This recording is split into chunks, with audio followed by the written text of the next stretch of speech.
Among the many enduring mysteries of Egypt's oldest pyramids, the purpose of their internal chambers stands out as one of the most intriguing. While many pyramids contain a central chamber with a sarcophagus, strong evidence pointing toward their funerary role, others remain puzzlingly empty. These silent, undecorated chambers offer no artifacts or inscriptions to explain their use. What adds to the mystery is the inconsistency in design. During the 4th dynasty, pharaohs began dramatically changing the layout of their pyramids, inner chambers. With such variation, how are we to construct a reliable frame of reference? Why were these internal designs shifting so drastically at this specific point in history? In this video, we'll examine the architecture of Old Kingdom pyramids, comparing their chambers in search of patterns or clues. While isolated rooms may seem bewildering on their own, many share architectural features that suggest a shared purpose. Before presenting my own interpretation, it's important to first look at how scholars have approached this subject, particularly Egyptologists analyzing the layout of Old Kingdom pyramid interiors. For this, I'll refer to a peer-reviewed study published in the Communications of the German Archaeological Institute of Cairo, authored by the respected scholar Rainer Stadelmann. Stadelmann, who served as director of the institute for 9 years, contributed extensively to pyramid research, including work on the Scan Pyramids project, until his passing in 2019. His paper titled "The Three-Chamber System of the Royal Tombs of the Early Dynastic and Old Kingdom Periods" outlines a bold theory that every royal tomb from these eras was designed around a three-chamber layout, a formula that supposedly spanned 6 dynasties and nearly 1,000 years. However, more recent archaeology, particularly from early royal mastabas, has contradicted some parts of this theory. For our purposes, we'll narrow the focus to pyramid structures themselves, where the idea remains more applicable. And lest you think this paper is outdated, consider that prominent Egyptologists Mark Lehner and Zahi Hawass cited it approvingly in their 2017 work. They wrote, "Stadelmann, however, documented a long tradition found before and after Khufu of a standard model of 3 chambers in Old Kingdom pyramids, and so other Egyptologists see the whole inner arrangement as a unified design planned from the outset, and we agree." Stadelmann argued that beginning with the 4th dynasty, pyramids consistently included 3 distinct chambers, so consistently, in fact, that he expressed surprise the pattern hadn't been recognized earlier. "The 3 chambers are such a striking finding," he wrote, "that it is truly surprising that this 3-room law has not been recognized long ago." But here's the issue. Stadelmann never explains why these 3 chambers were supposedly necessary.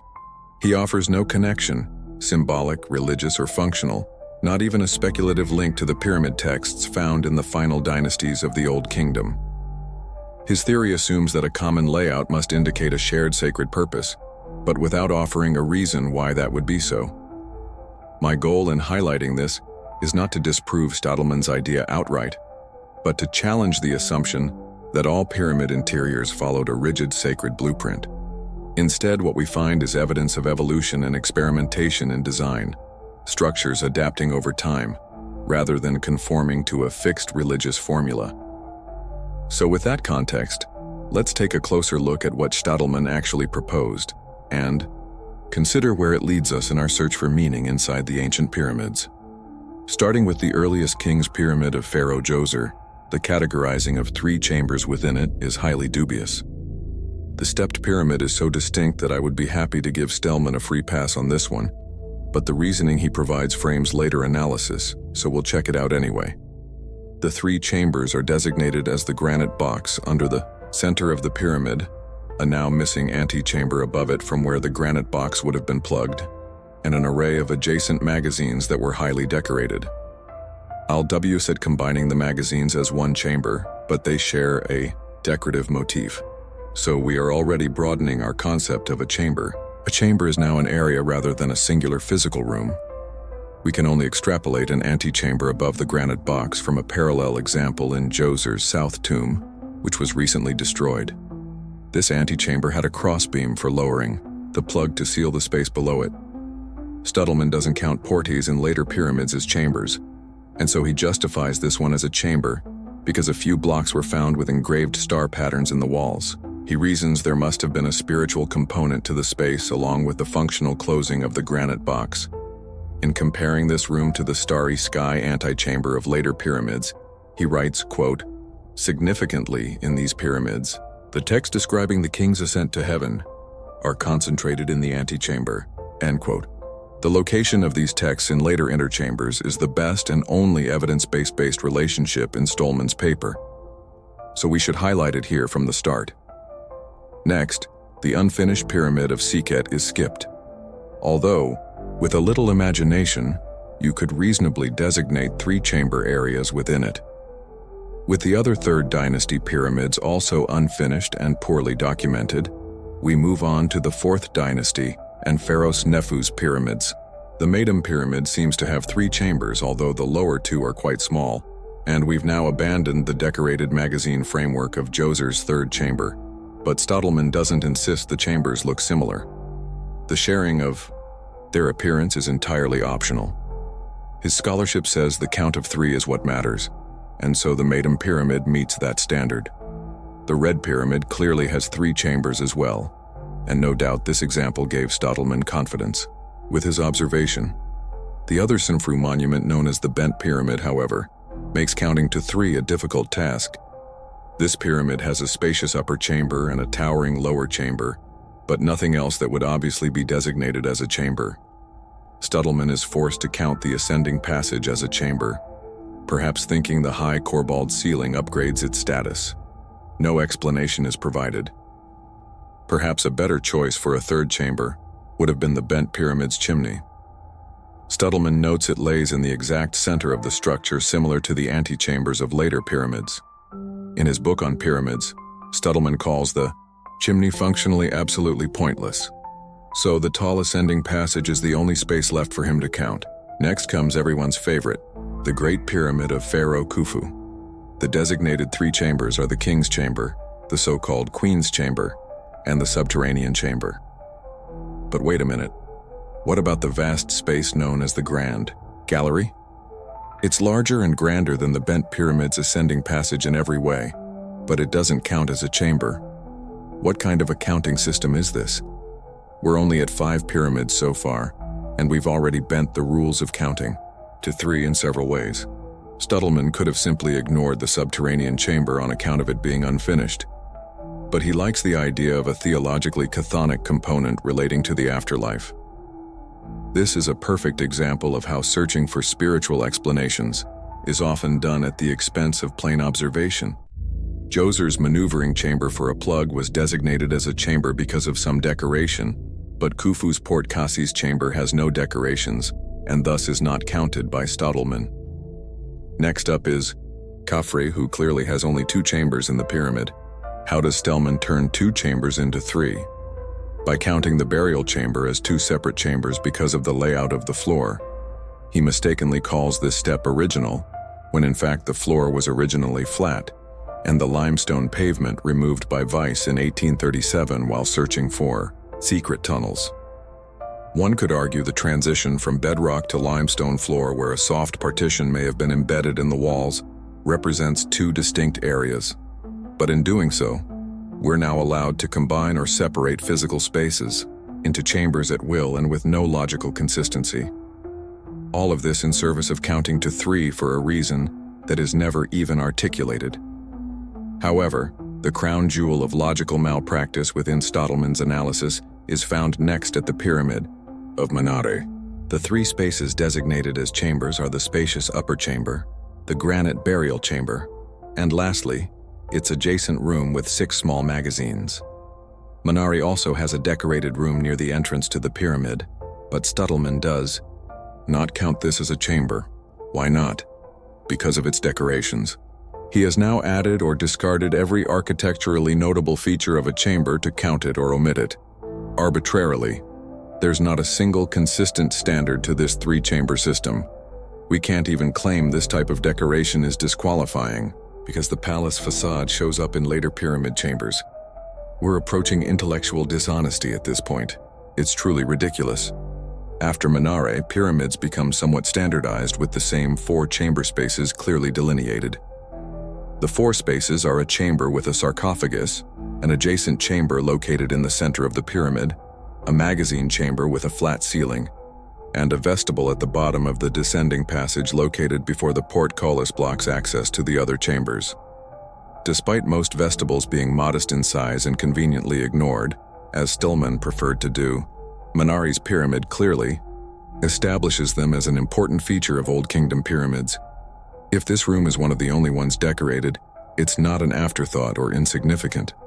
What makes all the vegetables distinct is that they are the only chamber accessible before further access is blocked by a portcullis. The pyramid of User Fiaf is the best example of this schematic, whereby the magazine chamber is found immediately after the portcullis. The distinction between these two apparent storage areas is clearly the physical barrier that obstructs access to the larger space. Egyptology's speculation regarding the vegetables is that they were for a ceremony known as the breaking of the red jars, whereby ceramic offerings were intentionally perforated or smashed in a ritual. Jetter's pyramid vegetable was found to contain a heap of broken pottery described as fine terracotta, similar in quality to other broken pottery found in its magazine chamber. The reason Egyptology assigns the vestibule for the breaking of the red jar ceremony is that it lacks a better framework to explain why the chamber exists. The classic understanding is that after the pharaoh was buried, the priests would close the portcullis, perform the jar-smashing spell, and then plug up the pyramid's descending corridor. There was no other explanation for having a small chamber in between the pyramid's defensive obstructions. After all, shouldn't the pharaoh's grave goods be left securely beyond the portcullis rather than in front of it?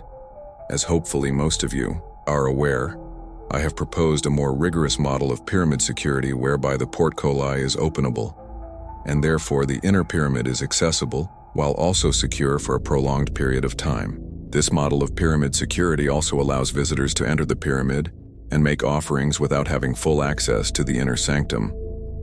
At some point later, the pyramid is fully closed with a granite plug, and this explains the odd location of the vestibule chamber located between two obstructions. Notably, the breaking of the red jars spell is found in the burial chamber and is not written in the vestibules where pyramid texts are found.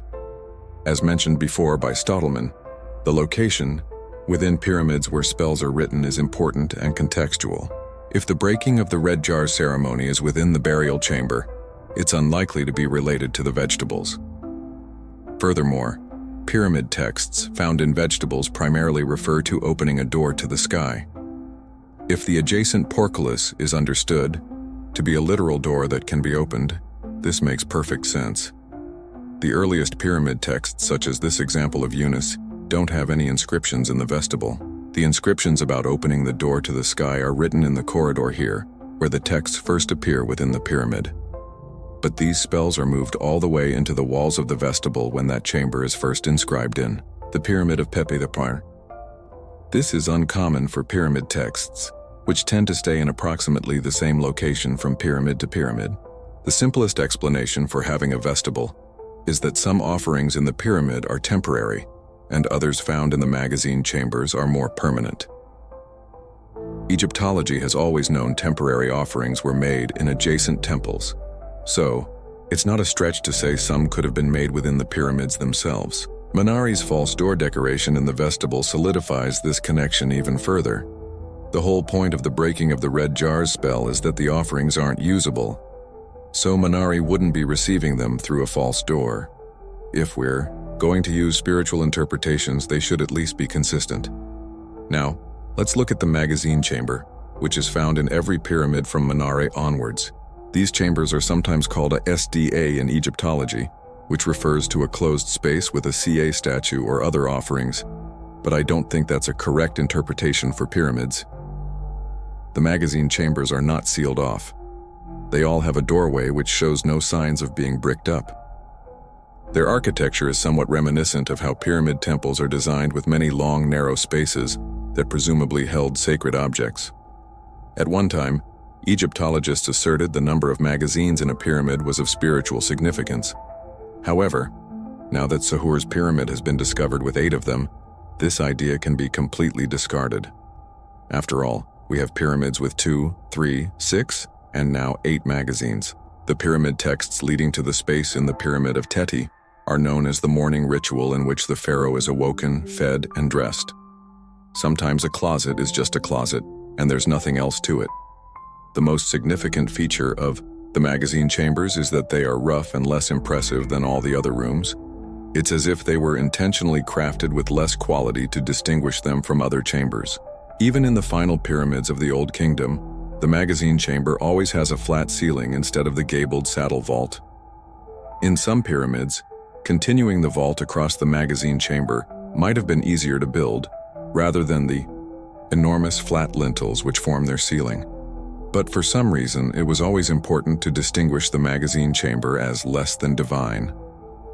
Moving on, the sarcophagus chambers seem self-explanatory. They held the body of a pharaoh, and this was their primary purpose. There's plenty of mystery about whether this was intended to be a permanent stay or a temporary one, and to what degree Egyptians were privileged to enter this space.